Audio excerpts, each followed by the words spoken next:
శుక్లాంబరధరం విష్ణుం శశివర్ణం చతుర్భుజం ప్రసన్నవదనం ధ్యాయేత్ సర్వవిఘ్నోపశాంతయేత్.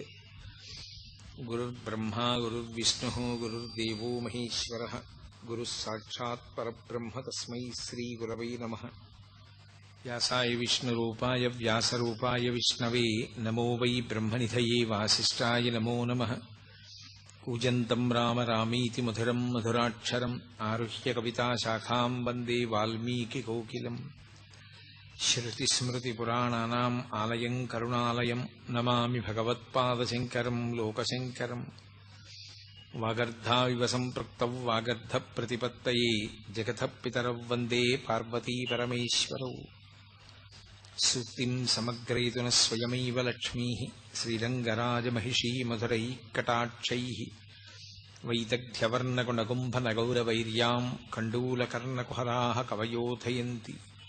హైమోర్ధ్వపుండ్రవజహన్మకుటం సునాసం మందస్మితం మకరకుండలచారుగండం. బింబాధరం బహుళదీర్ఘకృపాకటాక్షం శ్రీవేంకటేశముఖమాత్మని సన్నిధత్తాం. విమలపటి కమలకుటి పుస్తకరుద్రాక్షసస్తహస్తపుటి కామాక్షి పక్ష్మలాక్షి కలిత విపంచి విభాసి వైరించి. మనోజవం మరుతతుల్యవేగం జితేంద్రియం బుద్ధిమతాం వరిష్టం. వాతాత్మజం వనరయూధముఖ్యం శ్రీరామదూతం శిరసా నమామి. ఆపదామపహర్తారం దాతారం సర్వసంపదాం లోకాభిరామం శ్రీరామం భూయో భూయో నమామ్యహం. హరి ఓం. పరమేశ్వర స్వరూపైన సభకి నమస్కారం. అరుణాచల వైభవము, భగవాన్ రమణుల తత్వము, ఈ విషయం మీద ఈనాటి నుండి ప్రసంగాలు చెయ్యాలి అని పెద్దల సంకల్పం. దానికి ఈశ్వరుని యొక్క అనుగ్రహం కలిగి ఇవాళ ఈ ప్రసంగాన్ని ప్రారంభించడం జరుగుతోంది. శంకర భగవత్పాదులు దక్షిణామూర్తి స్తోత్రాన్ని పూర్తి చేస్తూ ఒక మాట అంటారు. పూరంభాంస్యనలో నిలోంబర మహార్నాథో హిమాంసు పుమాన్ ఇత్యాభాతి చరాచరాత్మకమిదం యస్యైవ మూర్త్యష్టకం. నాణ్యత్కించన విద్యతే విమృశతాం యస్మాత్ పరస్మాత్ విభో తస్మై శ్రీ గురుమూర్తయే నమయిదం శ్రీ దక్షిణామూర్తయే అంటారు. అంటే అంతటా నిండి నిబిడీకృతమైనటువంటి శివ చైతన్యము కంటికి కనపడేటట్టుగా అష్టమూర్తి తత్వంగా ప్రకాశిస్తూ ఉంటుంది. 8 రూపాలతో పరమశివుడు ప్రకాశిస్తూ ఉంటాడు. ఆ 8 రూపాలతో శివుణ్ణి మనం చూడగలం. ఆ 8 తప్ప 9వది నిజానికి ప్రపంచంలో లేదు. ఇంకా ఆ 8 శివుడై ఉంటాడు. అందుకే ఆయన యొక్క తత్వమంతా 8 అంకె మీదే నడుస్తూ ఉంటుంది. అష్టమూర్తి తత్వము అని శివ పూజ యందు కూడా శర్వ భవ ఉగ్ర రుద్ర భీమ పశుపతి మహాదేవ ఈశానములనేటటువంటి పేర్లతో పూజ చేస్తే ఆయన పూజ పూర్తయిపోయినట్టే. అటువంటి 8 రూపములుగా ఆ పరమశివుడు మన మాంసనేత్రమునకు కనపడేటట్టుగా ఉంటాడు అని. అందులో మొట్టమొదటిది ఈ పృథివీ, ఈ భూమి అంతా కలిపి శివస్వరూపం. అది మాంసనేత్రమునకు దొరుకుతుంది, కనపడుతుంది పృథివీ. అలాగే పంచభూతములలో ఆపస్ తేజో వాయు ఆకాశములు, ఈ 5 కాక సూర్యచంద్రులు జీవుడు, ఈ 8 కలిపి శివస్వరూపాలు. అందుకే ఇవి శివస్వరూపములు అని నిర్ధారణ చేయడం కోసమే ఈ 8 లింగస్వరూపములై ఉంటాయి. కంచిలో పృథివీలింగం, జంబుకేశ్వరంలో జలలింగం, అరుణాచలంలో అగ్నిలింగం, చిదంబరంలో ఆకాశలింగం, శ్రీకాళహస్తిలో వాయులింగం, కోణార్కలో సూర్యలింగం, సీతాకుండంలో చంద్రలింగం, ఖాట్మండులో యజమానలింగం. యజమానలింగం అంటే నేను నేను అనుకునేటటువంటి యజమాని యొక్క స్వరూపం. ఈ 8 కూడా శివస్వరూపములే. అందుకే ఈ 8 పేర్లతో 8 శివలింగములు ఆవిర్భవించాయి. ఇందులో పంచభూతలింగములు అని పృథివీ ఆపస్తేజో వాయు ఆకాశములు, ఈ 5 బ్రహ్మాండము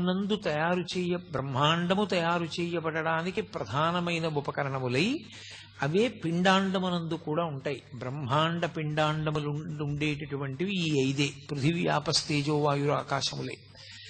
ఇందులో మళ్ళీ నేను మీతో మనవి చేసినట్టుగా కంచిలోది పృథివీలింగం తెలుస్తుంది. ఎందుకనంటే మీరు కాంచీపురం వెళ్ళి చూస్తే ఏకాంబరీశ్వరుడని పేరు కలిగినటువంటి పృథ్వీలింగానికి నీళ్లతో అభిషేకం లేదు. ఎందుకంటే నీటితో అభిషేకం చేస్తే కరిగిపోతుంది ఆ లింగం. అందుకని నీటితో అభిషేకం చెయ్యరు, ఒక్క మల్లె నూనెతో మాత్రమే దానికి అభిషేకం. కాబట్టి కంచిలో పృథివీలింగం తెలుస్తుంది. జంబుకేశ్వరంలో జలలింగం తెలుస్తుంది. శ్రీరంగం వెళ్ళిన వాళ్ళు ఆ పక్కనే తిరువాణక్కోయిల్ అంటారు వాళ్ళు. ఆ తిరువాణక్కోయిల్ వెడితే ఆ పరమేశ్వరుని యొక్క శివలింగం దగ్గర ఎప్పుడు నీరు ఊరుతూ ఉంటుంది. అది ఎవరి మీద ప్రోక్షించరు, ఆ నీళ్లు తీసి పోసేస్తూ ఉంటారు పక్కన. అలా నీరు ఊరుతూ ఉంటుంది కాబట్టి ఆయన జలలింగం, ఆయన నీటి స్వరూపముతో ఉంటాడు అని. శ్రీకాళహస్తిలో వాయులింగం, వాయువుని చూడడం ఎలా? వాయువుని చూడడం కుదరదు. కానీ వాయువు శివుడై ఉన్నాడని గుర్తు ఏమిటంటే శ్రీకాళహస్తిలో శివలింగానికి ఎదురుగుండా ఒక దీపం ఒకటి ఉంటుంది. ఆ దీపం ఎప్పుడు ఇలా కదులుతూ ఉంటుంది. ఒకప్పుడు విదేశీయులు పరీక్ష చేశారు, తలుపులన్నీ వేసేస్తే దీపాలు ఆరిపోతాయి కదా, ఏదో ఆక్సిజన్ లేకపోతే అని తలుపులన్నీ వేసేసి ప్రయత్నం చేశారు. అన్ని దీపాలు నిధనమైపోయాయి. ఆ ఒక్క దీపం మాత్రం గాలి లేకపోయినా కదులుతూ నిలబడింది. ఆ కదిలేటటువంటిది గాలికి కదులుతూ ఉంటుంది. ఆ గాలి కదులుతూ దీపం వెలగడమే వాయులింగం. యథార్థంగా ఎదురుగుండా కంటికి కనపడే లింగస్వరూపంతో పాటుగా అన్వయం చేసుకుని చూడవలసినటువంటి లింగస్వరూపం గాలికి కదిలేటటువంటి ఆ దీపం, అందుకని అది వాయులింగం. ఇక కంచిలో పృథివీలింగం, జంబుకేశ్వరంలో జలలింగం, అరుణాచలంలో అగ్నిలింగం, చిదంబరంలో ఆకాశలింగం, శ్రీకాళహస్తిలో వాయులింగం. చిదంబరంలో ఆకాశలింగం. చిదంబరంలో ఆకాశలింగం తలుపు తీసి చూపిస్తారు, మారేడు చాలా దండలు వేసి ఉంటాయి. ఆ వెనక శివలింగం ఏమి ఉండదు, గోడ ఉంటుంది. ఏమిటంటే అక్కడ ఏం శివలింగం లేదు కదా అంటే అదే చిదంబర రహస్యం అండి అంటారు. అంటే అంతటా నిండిపోయిన ఆకాశ స్వరూపుడే అక్కడ ఉన్నాడు అని. ఇక అరుణాచలంలో అగ్నిలింగం. ఇప్పుడు కంచి అంటే పృథి ఉంది, శ్రీకాళహస్తి అంటే వాయువు తెలుస్తోంది, జంబుకేశ్వరంలో జలలింగం అంటే నీటి దగ్గర శివలింగం దగ్గర నీరు ఊరుతోంది. సరే, చిదంబరంలో ఆకాశలింగం అంటే అంతటా నిండినటువంటి ఆకాశమే అక్కడ ఉన్నది తెలుస్తోంది. కానీ అరుణాచలంలో అగ్నిలింగం అంటే అక్కడ అగ్ని ఏది? మీరు అరుణాచలం శివాలయంలోకి వెడితే మీకు అక్కడ అగ్ని ఏమైనా కనపడుతుందా? ఒక పెద్ద జ్యోతి స్వరూపాన్ని అక్కడ ఉంచి, లేదా ఒక పెద్ద నెగడుల ఒక మంట మండుతుంటే అదేనండి శివలింగం అక్కడ అని ఎవరైనా చెప్తారా? చెప్పరు. మామూలుగా శివలింగమే ఉంటుంది. మామూలు శివలింగమే ఉన్నప్పుడు అరుణాచలంలో ఉండేటటువంటి శివలింగం అగ్నిలింగం ఎలా అవుతుంది? అరుణాచలమునందు అగ్నిలింగం ఉన్నది అని ఎందుచేత చెప్పబడింది అంటే, మీరు బయట ఎంత చల్లగా ఉండనివ్వండి, అరుణాచలం దేవాలయంలోకి వెళ్ళి కూర్చుంటే ఒళ్ళు చెమటలు పోస్తుంది, అంత వేడిగా ఉంటుంది.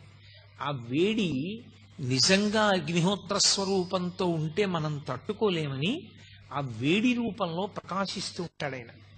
కాదు కాదు, అసలు యథార్థం ఏమంటే అది జ్ఞానాగ్ని. ఆ జ్ఞానాగ్ని ఎవరికి కలుగుతుందో వాళ్ళ కర్మలు దగ్ధమవుతాయి. జ్ఞానాగ్ని దగ్ధ కర్మాణం అంటాడు భగవద్గీతలో గీతాచార్యుడు. ఆ జ్ఞానాగ్ని వలన మళ్లీ పుట్టవలసినటువంటి అవసరం లేకుండా పాపములన్నీ కూడా కాలిపోతాయి సంచితముతో కలిపి. అంత గొప్ప జ్ఞానస్వరూపమే రాశీభూతమై లింగస్వరూపాన్ని దాల్చింది. అందుకే దాన్ని జ్ఞానస్వరూపమైనటువంటి అగ్నిలింగం. అందుకే అరుణాచలంలో ఉండేటటువంటి శివలింగము భౌతికమైనటువంటి అగ్నికి ప్రతీక, జ్ఞానాగ్నికి ప్రతీక. ఆ శివలింగం ఎలా వచ్చింది అని అడిగారు. ఆ శివలింగం ఎలా వచ్చింది, ఎందుకు వచ్చింది అన్న దాని మీద చాలా విశేషమైనటువంటి వ్యాఖ్యానం చేశారు. ఒకానొకప్పుడు బ్రహ్మ విష్ణువులిద్దరికీ కూడా కలహం ఏర్పడింది. దేనికి కలహం అంటే ఎవరు ఎవరికన్నా గొప్పవారు అన్న విషయం మీద. ఎవరు ఎవరికన్నా గొప్పవారు అంటే ఎవరు ఏ పని చేస్తూ ఉంటారు అన్నది చూడవలసి ఉంటుంది కదా. సృష్టికర్త బ్రహ్మగారు, స్థితికర్త శ్రీ మహావిష్ణువు. ఈ సమస్త భూతములు నేను సృజిస్తే కదూ వాటిని నిలబెట్టడం అన్నది, వాటిని పోషించడం అన్నది. అసలు నేను సృజించకపోతే ఇంకా నిలబెట్టడం అన్న మాట ఎక్కడ వస్తుంది? నువ్వు సృజిస్తే నిలబెట్టకపోతే ఆ సృష్టికి అందం ఎక్కడ ఉంటుంది? కాబట్టి వాళ్ళిద్దరి మధ్య వాదోపవాదాలు పెరిగాయి. అయితే ఇక్కడ ఒక అనుమానం వస్తుంది. 4 వేదములను 4 ముఖములతో చెప్పగలిగిన వాడు సరస్వతీదేవి యొక్క భర్త, ఇంతటి సృష్టికర్త, లోకానికి పితామహుడు, మహానుభావుడైనటువంటి బ్రహ్మగారికి ఇలాంటి అజ్ఞానం పట్టుకుని లోకాలన్నింటినీ దక్షతతో నిర్వహించగలిగినటువంటి వాడు, స్థితికారుడు, ఎందరో రాక్షసులను దునుమాడినవాడు, దశావతారములను స్వీకరించగలిగినవాడు, అటువంటి శ్రీ మహావిష్ణువు ఇటువంటి అజ్ఞానానికి వశుడై వాళ్ళు కూడా అహంకారంతో అలా కలహించుకుంటే ఇక వారు ఒక్కొక్కసారి అలా బుద్ధి పతనమవుతుంది అని అనవలసి వస్తే అంతటి పూజనీయమైన స్థానములను ఎలా అలంకరిస్తారనేటటువంటి ప్రశ్న ఒకటి ఉత్పన్నమవుతుంది. కానీ మీరు ఒక్క విషయాన్ని బాగా గమనించవలసి ఉంటుంది. మాయా అని ఒక మాట ఉంటుంది. ఆ మాయకి అందరూ వశులవుతారు. శివమాయా మోహితులైన నాడు బ్రహ్మగారు విష్ణువు కూడా శివమాయకు వశులైతే వారి యొక్క బుద్ధి యందు కూడా ఒక మేఘం కమ్మినట్టుగా కమ్ముతుంది. అంతేకాని అది శాశ్వతమైనటువంటి వైక్లభ్యము కాదు. ఆ శివమాయా మోహితులయ్యారు వాళ్ళు. ఆ శివమాయా మోహితులయ్యారన్న మాటని శివమహాపురాణంలో వ్యాసుడు ఎన్ని మార్లో ప్రయోగిస్తాడు. కాబట్టి వారి మధ్య అహంకార భేదం వచ్చింది, కలహం ఉత్పన్నమైంది, ఇద్దరూ దెబ్బలాడుకుంటున్నారు. ఇప్పుడు అసలు వాళ్ళు ఏ మాయ చేత అలా అయిపోయారో ఆ మాయాస్వరూపము వాళ్ళకి ద్యోతకము కావాలని పరమశివుడు ఒక పెద్ద జ్యోతి స్తంభంగా వెలిశాడు వాళ్ళ మధ్యలో. అది కంటితో చూస్తే పై వరకు వెలుగుతోంది, కిందకి చూస్తే భూమి లోపల ఎక్కడుందో తెలియదు. ఒక పెద్ద స్తంభం. ఆ స్తంభం ఏమిటి? ఏదో లోహంతో చేసిన స్తంభం కాదు, అది జ్యోతి స్వరూపం. అందుకే జ్యోతిర్లింగము అన్న మాట వచ్చింది. జ్యోతిర్లింగము అన్న మాటకు అర్థం అక్కడ ఏదో జ్యోతి ఉంటుంది లేకపోతే దీపం వెలుగుతూ ఉంటుంది అని కాదు దాని అర్థం. జ్యోతిర్లింగము అన్న మాట ఎక్కడ వాడినా మీరేం గుర్తు పెట్టుకోవాలంటే అది జన్మ జన్మాంతరముల నుండి మనని వెంటాడుతున్నటువంటి అజ్ఞానాన్ని, ఇంకా కొన్ని కోట్ల జన్మలెత్తడానికి అవసరమైనంత పాపాన్ని, ఆ పాపము వలన ఏర్పడిన కర్మ బంధములను, దాని వలన కలిగినటువంటి అజ్ఞానాన్ని, మనలోని పశుత్వాన్ని కాల్చివేసి జ్ఞానమిచ్చి మళ్లీ పుట్టవలసినటువంటి అవసరాన్ని తీసివేయగలిగినటువంటి రాశీభూతమైన శక్తి ఎక్కడున్నదో దానికి జ్యోతిర్లింగమని పేరు. ఎందుచేత? జ్యోతి అంటే దీపం. దీపం ఎక్కడుందో అక్కడ చీకటి ఉండదు. చీకటి లేకపోతే ఉన్న వస్తువు ఉన్నట్లుగా కనపడుతుంది. ఆ సత్య వస్తువు మనకి ప్రకాశించాలి, తెలియాలంటే దీపం ఒక్కటే సాధనం. ఆ దీపం లేని నాడు ఉన్న వస్తువు ఉన్నట్టు తెలియదు. ఉన్న వస్తువు ఉన్నట్టు తెలియకపోతే వచ్చే పెద్ద ప్రమాదం ఏమి అంటే వెంటనే భయం పట్టుకుంటుంది. అది ఏ వస్తువో తెలియదు కాబట్టి భయం. ఎక్కడికన్నా వెళ్ళాలంటే భయం. అందరికీ చీకటిగా ఉంటే భయం. చీకటి అంటే భయం అండి అంటారు. కారణం ఏంటంటే చీకట్లో ఉన్న వస్తువు తెలియదు. చీకటి పోవాలంటే ఒక దీపం వెలిగితే చాలు, భయం పోతుంది. మృత్యువు పట్ల అందరికీ భయం ఎందుకుంటుంది అంటే ఈ శరీరం పడిపోతుంది అని. కానీ ఈ శరీరం పడిపోవడం అనేటటువంటిది జరిగి తీరుతుంది. కానీ ఎప్పుడూ పడకుండా ఉండేటటువంటిది ఆత్మ. ఆ ఆత్మ ఎరుకలోకి వచ్చి శరీరము అసత్యం అనేటటువంటి భావమునందు త్రికరణ శుద్ధిగా నిలబడగలిగినటువంటి శక్తిని ఇవ్వగలిగినటువంటి దీపస్వరూపానికి జ్యోతిర్లింగమని పేరు. ఇప్పుడు దానినే మహాశివరాత్రి అంటారు. ఆ పెద్ద జ్యోతి స్తంభం ఒకటి వెలిగింది ఆ బ్రహ్మగారు శ్రీ మహావిష్ణువు మధ్యలో. అది ఎంత ఉంది అని అడిగారు. దాన్ని వర్ణన చేసింది యజుర్వేదం. రుద్రాధ్యాయానికి ప్రార్థనా శ్లోకం చెప్తూ ఆ పాతాళ నభస్థలాంత భువన బ్రహ్మాండం ఆ విస్ఫురత్ జ్యోతిస్ఫాటికలింగమౌళి విలసత్పూర్ణిందు వాంతామృతై అంది. అది పాతాళలోకం కన్నా కింద ఎక్కడుంటుంది, ఏముంటుంది అని అడిగితే అక్కడ వరకు వెళ్ళింది. అంటే ఎక్కడ వరకు ఉంటుంది అంటే పాతాళలోకం వరకు చెప్తారు. ఇంకా కింది వరకు వెళ్ళిపోయింది. పైన బ్రహ్మాండమా విస్ఫురత్, ఈ బ్రహ్మాండములు ఎంతవరకు ఉన్నాయో వాటన్నిటినీ దాటిపోయింది. అందుకే మనకి ఇప్పటికీ కొన్ని కొన్ని ప్రధానమైనటువంటి దేవాలయాల్లో మీరు చూస్తే ఆవిర్భావలింగము అని ఉంటుంది. ఆ లింగం దేవాలయంలో ఉండదు, దేవాలయం వెనక గోడ మీద ఉంటుంది. శ్రీకాళహస్తి క్షేత్రంలో దేవాలయం వెనక గోడ మీద కనపడుతుంది. శివలింగం ఉండి శివలింగం మధ్యలో ఏదో చిన్న అవరోధం తొలగినట్టుగా ఉండి దాని మధ్యలో శివుడు సాకారంగా ఉంటాడు. పై భాగం సరిగా కనపడదు, కింద భాగం సరిగా కనపడదు. కింద ఒక పంది ఉంటుంది కిందకి తవ్వుతూ వెడుతున్నట్టు, పైన ఒక హంస ఉంటుంది ఎగురుతున్నట్టు. అదే ఆవిర్భావలింగం. ఆవిర్భావలింగం అంటే ఆ జ్యోతి స్తంభం ఏర్పడినప్పుడు శ్రీ మహావిష్ణువు దీని యొక్క ఆది నేను కనుక్కుంటానని ఆయన వరాహస్వరూపాన్ని పొంది భూమిని తవ్వుకుంటూ కిందకి వెళ్ళారు. చతుర్ముఖ బ్రహ్మగారు హంసవాహనాన్ని అధిరోహించి ఊర్ధ్వముఖ చలనం చేశాడు. అలా కొన్ని వేల దివ్య సంవత్సరములు ప్రయాణం చేశారు ఇద్దరు. ప్రయాణం చేసి వెళ్ళి వెళ్ళి వెళ్ళి వెళ్ళి ఎంత లోపలికి వెడుతున్నా జ్యోతిస్తంభం వెడుతూనే ఉంది. పైకి బ్రహ్మగారు ఎంత దూరం వెడుతున్నా జ్యోతిస్తంభం వెడుతూనే ఉంది. ఇక బ్రహ్మగారికి చాలా అలసట కలిగింది. ఇక నేను వెతకలేను, నా వల్ల కాదనుకున్నాడు. శ్రీ మహావిష్ణువు రజోగుణ ప్రధానుడు కాడాయన. అందుకే బ్రహ్మగారిని ఎరుపు రంగుతో సంకేతిస్తారు. ఆయన రజోగుణ ప్రధానుడు. సృష్టి ఎక్కడ ఉన్నా రజోగుణ సంబంధం.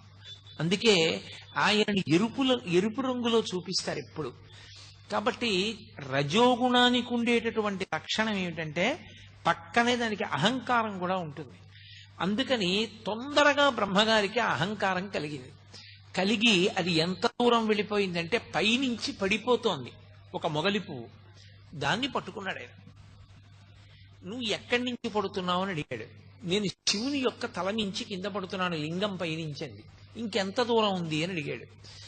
ఎంత దూరం ఉందో నాకు తెలియదు, కానీ నేను ఇలా పడడం మొదలుపెట్టి కొన్ని వేల దివ్య సంవత్సరములు అయిపోయింది అని.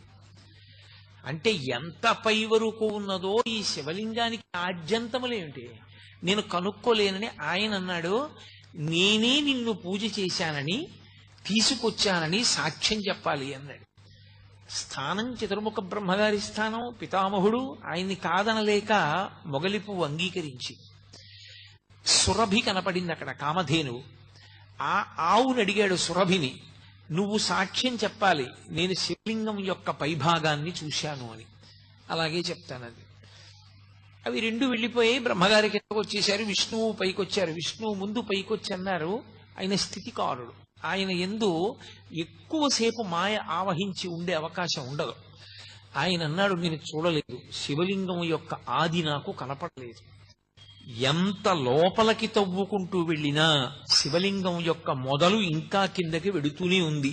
కాబట్టి దాని ఆది నాకు తెలియలేదు, అది ఆద్యంతములు లేని స్వరూపం అన్నాడు. పరబ్రహ్మమునకు ఆద్యంతములు ఎక్కడుంటాయి? ఉండవు. కాబట్టి విష్ణువు ఆ విషయం చెప్పారు. బ్రహ్మగారు అన్నాడు, నేను చూశాను. ఆ పైన ఆది ప్రారంభం ఎక్కడుందో, పైన ఆరంభం అంటే అంతం, దాన్ని నేను చూసి వచ్చానన్నాడు. ఎలా చూశామని ఎలా నమ్మడం అన్నారు. వెంటనే కేతకీ పుష్పాన్ని పిలిచి సురభిని పిలిచి నేను చూశానా లేదా అన్నాడు. ఆయన మీద భయంతో వాళ్ళిద్దరూ అంగీకరించారు. గోవు పృష్ఠభాగంతో అసత్యం, చూడలేదని తోకూపింది. ముఖంతో చూశారని తలోపింది. అందుకే ముఖానికి పూజ లేదు ఆవుకి, పృష్ఠభాగానికే పూజ. కాబట్టి అప్పుడు ఆ సురభి ఈ కేతకీ పుష్పం రెండు సాక్ష్యం చెప్పే, కూట సాక్ష్యం అంటే అబద్ధపు సాక్ష్యం చెప్పావు. కాబట్టి మొగలి పువ్వు స్త్రీలు అలంకరించుకోవడానికే తప్ప పరమేశ్వరారాధనమునందు ఉపయోగము ఉండదు. అలాగే ఆవు ముఖంతో అబద్ధం చెప్పి పృష్ఠభాగంతో నిజం చెప్పింది కనుక పృష్ఠభాగము లక్ష్మీ స్థానమై ముఖస్థానము చేత దానికి పూజ లేదు. చతుర్ముఖ బ్రహ్మగారు శివమాయ విశేషముగా వహించినటువంటి కారణం చేత రజోగుణ సంపర్కంతో అబద్ధపు సాక్ష్యాలు ప్రవేశపెట్టడం వరకు వెళ్ళిపోయారు. కాబట్టి ఆయనకి భూమండలమునందు పూజ లేదు. కానీ పూజ చేయించేటప్పుడు బ్రాహ్మణుడు వచ్చి కూర్చున్న స్థానమునకు బ్రహ్మస్థానం అంటారు.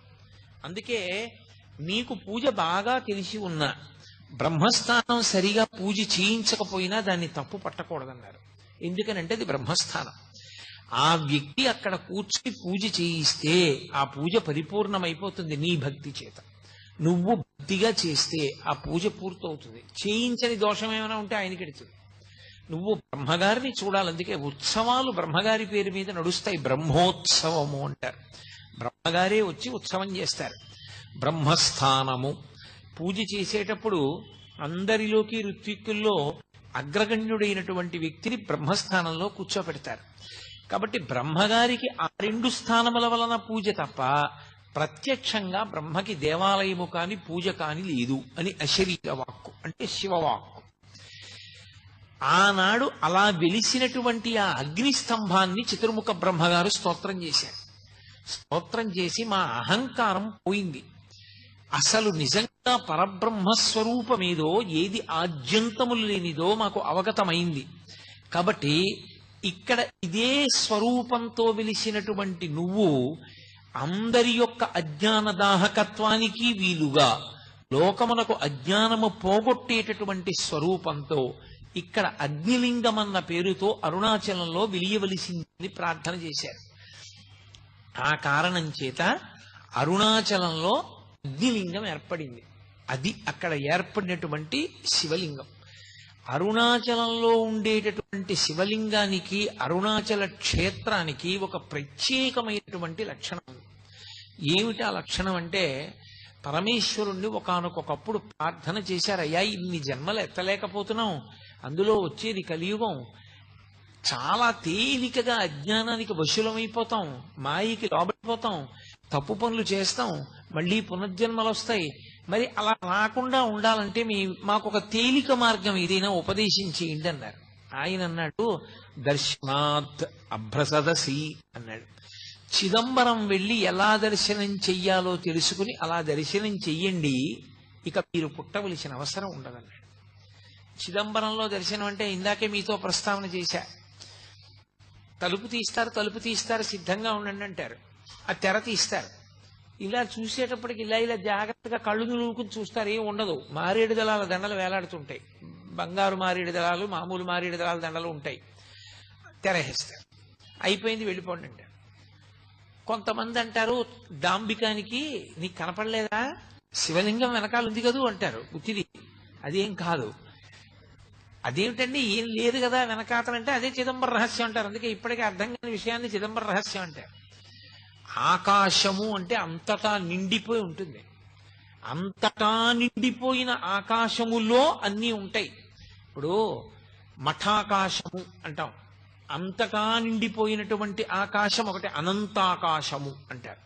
అనంతాకాశమునందు మఠాకాశము అంటే ఓ గదిలో ఆకాశం ఉంటుంది. మళ్ళీ అందులో కుండ పెట్టారనుకోండి ఘటాకాశము, మళ్ళీ ఆ కుండలో ఖాళీ భాగం ఉంటుంది, అది ఆకాశం.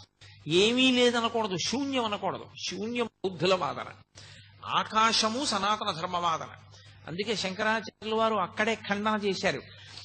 ఏమీ లేదు శూన్యం అన్నది వాళ్ళ వాదన, ఏమీ శూన్యం కాదు శంకరాచార్యుల వారి వాదన. ఎందుచేతనంటే, మీరు మా ఇంటికి వచ్చారనుకోండి, తలుపు కొట్టారు, ఇంట్లో ఎవరూ లేరు అంది పనిపిల్ల. ఓ అయితే కోటేశ్వరరావు వారి భార్య ఏ దేవాలయానికో వెళ్ళారనమాట అని మీరు అన్నారు. ఎప్పుడు వస్తారు అన్నారు. రాత్రి అవుతుంది, ఇప్పుడు వచ్చే అవకాశం లేదా? లేదు. మీరు ఇక వెళ్ళలేదు, ఇంట్లోకి వెళ్ళిపోయారు.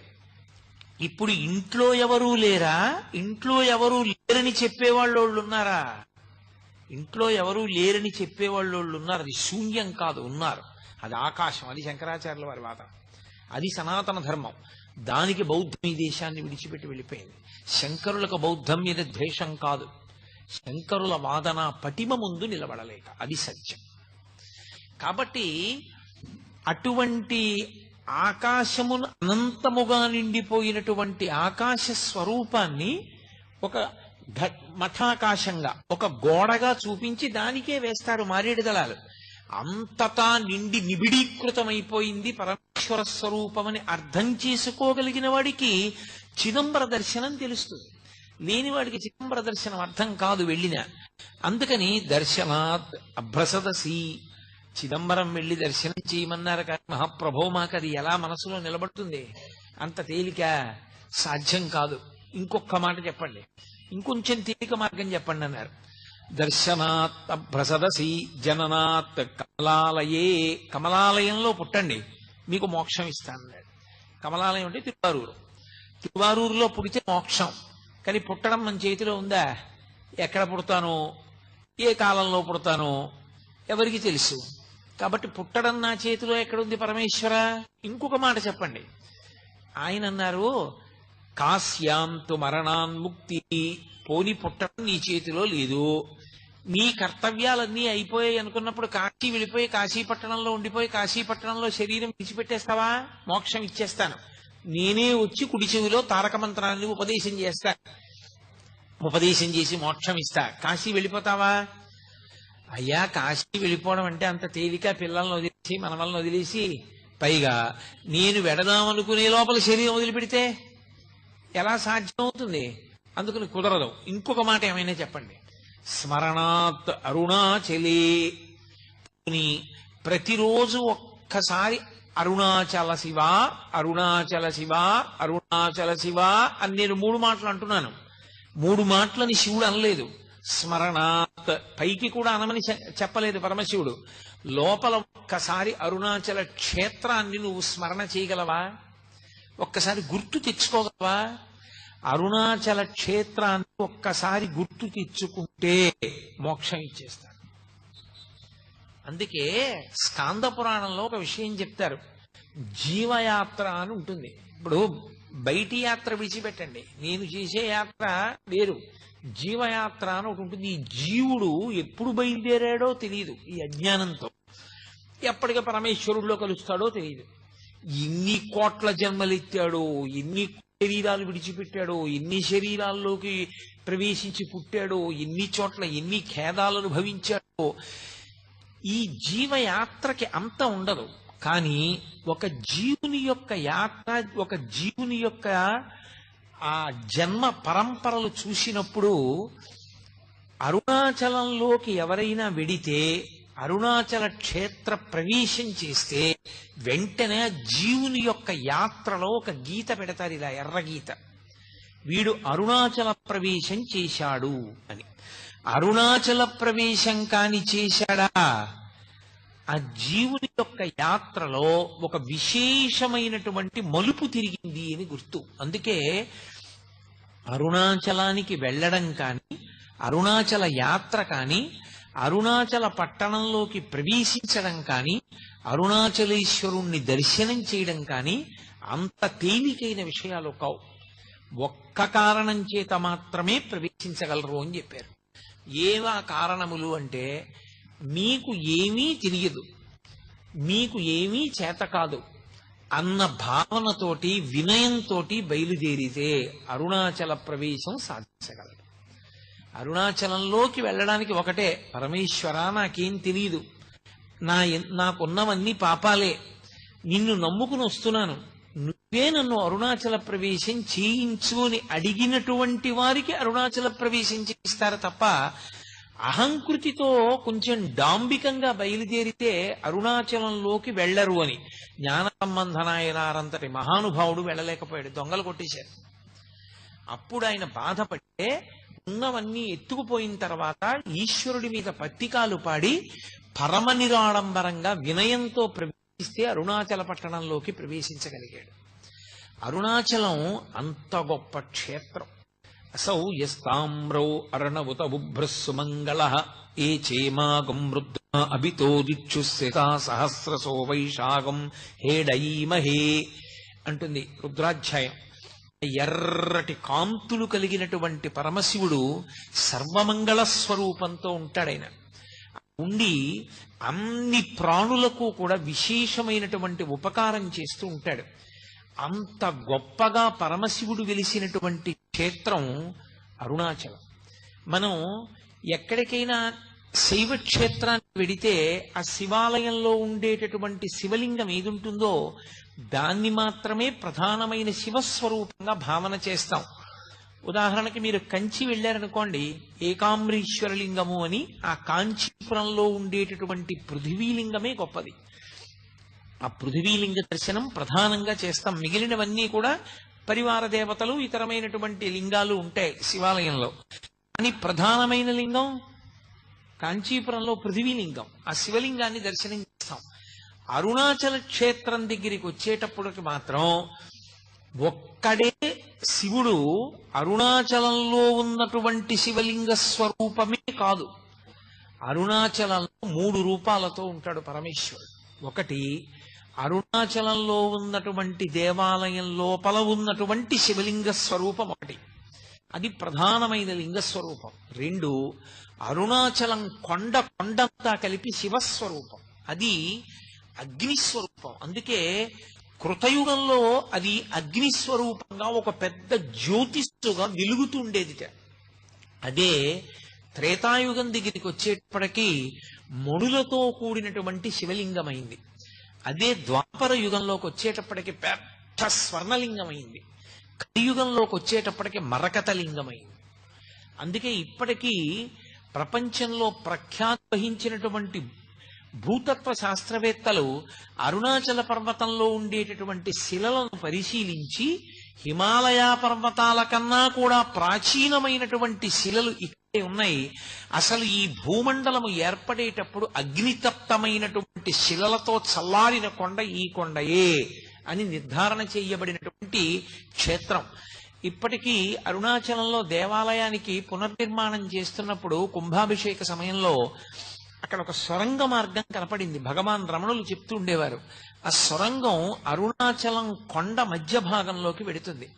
పైకి కొండ కనపడుతుంది, ఈ మాంసనేత్రానికి ఒక కొండలా కనపడుతుంది, కానీ యథార్థమునకు అది ఒక జ్యోతి స్వరూపం, అదొక పెద్ద జ్యోతి. పట్టాభిరామన్ అని చెప్పి భారతదేశానికి ఆర్థిక శాఖ మంత్రి చేశారు. ఆయన తిరువణ్ణామలై వెడితే ఆయనకి అక్కడ ఉన్నటువంటి కొండలో పెద్ద జ్యోతి కనపడింది. ఇప్పటికీ అరుణాచల క్షేత్రంలో ఎందరో మహాపురుషులు దర్శనం చేశారు, ఎందరికో దర్శనాలు అయ్యాయి, ఎన్నో చోట్ల గ్రంథస్థమయ్యాయి ఆ విషయాలు. సప్తర్షులు కూడా జ్యోతుల యొక్క స్వరూపాలతో వచ్చి అరుణాచల పర్వతంలోకి వెళ్లి పరమేశ్వరుణ్ణి సేవించి మళ్ళీ ఆకాశంలోకి జ్యోతుల రూపంలో వెళ్లి సప్తర్షి మండల ప్రవేశం చేస్తుంటే దర్శనం చేసిన వాళ్ళు ఎందరో ఉన్నారు.